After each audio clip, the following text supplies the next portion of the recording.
what's in the box?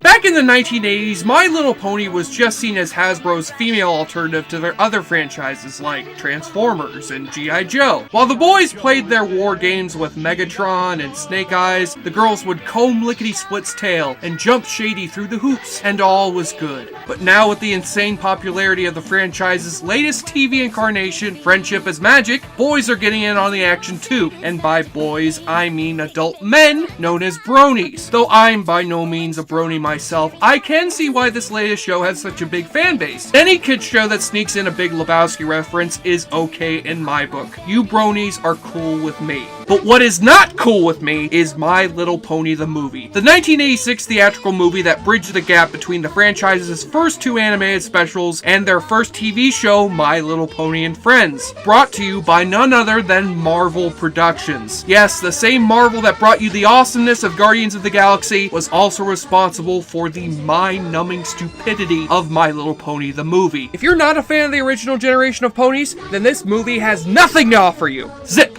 Nada. Nothing! Absolutely nothing! It's like the makers of this movie hate anyone watching it over the age of 8. Well, that's fine, guys, because I hate you back! So now we get into the movie. Now you know the basic premise of the show. A bunch of multicolored ponies live in a magical kingdom and fight off whatever is threatening their way of life this week. In this movie's case, they go up against Hydia, a wicked witch voiced by Cloris Leachman who wants to wipe out those cursed ponies for bringing happiness and joy to the land. Look at all those little ponies playing games. It makes me sick.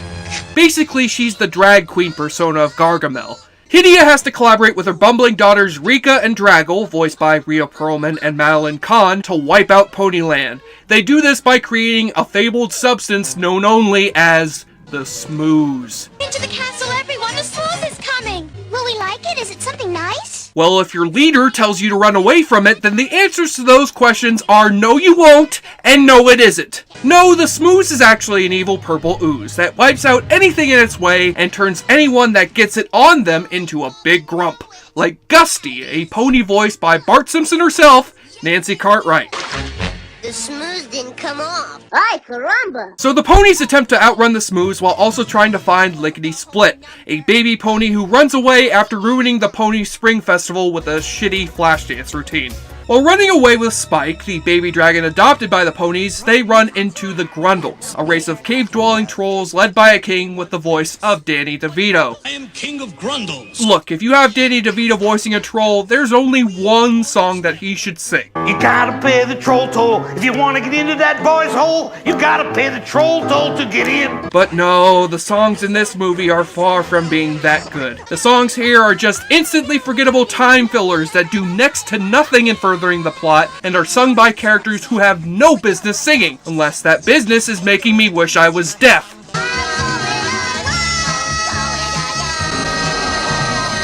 And a quick tip to the filmmakers, if you need to have the villains sing an upbeat doo-wop number, don't do it in a scene where they're wiping out a village. It kind of undercuts the dramatic tension.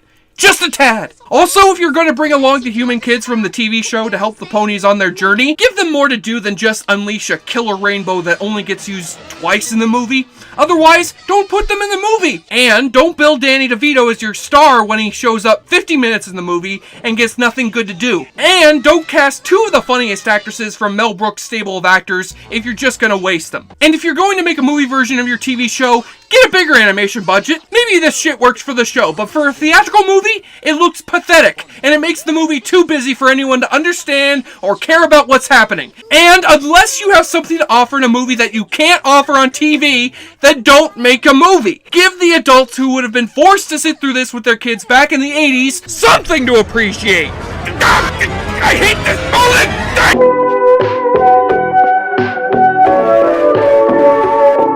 Okay, now that I've calmed down, I'm gonna admit, reviewing this movie was a big mistake. I'm not familiar at all with the old My Little Pony show, and after this movie, I don't think I ever want to be. It's just a 22-minute TV episode stretched out to feature length, complete with fades to black for commercial breaks. It's fucking lazy. But if you grew up with it, or have any nostalgic value for the old TV show, then you can have it, my friends, and you may keep it. But I think the most loyal bronies would agree when I say My Little Pony the movie is not just pony shit.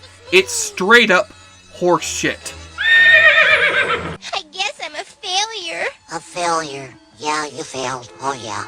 Well, after this movie, I need a drink. In fact, I need several. What an opportune time for us to play the awfully good drinking game. Take a shot or drink every time a new musical number begins. And if you want to get through these songs, well, you're gonna need something stronger than beer or whiskey. I personally recommend Drain Cleaner.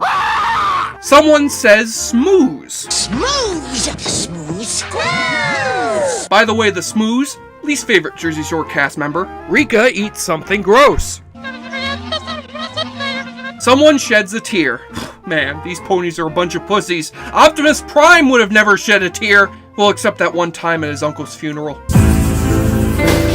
And take a double shot when you witness a plant monster smacking a girl's ass with a spoon.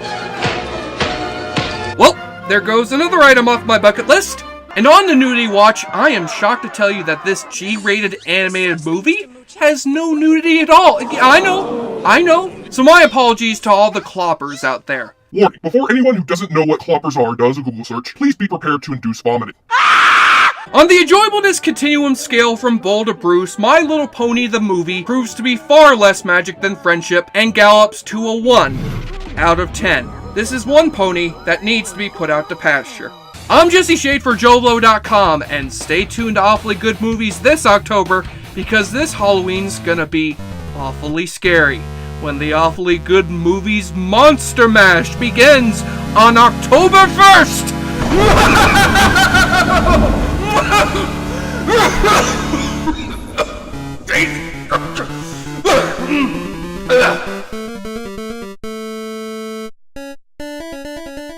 Hey everyone, Jesse Shade here from Awfully Good Movies. Thank you so much for watching. If you want to see me take on more good bad movies, click on any of the links you see here, or subscribe to see this show alongside all the great content that we offer here at JoBlo.com. And remember, I love you. Wait, that sounded wrong. But I do love you though.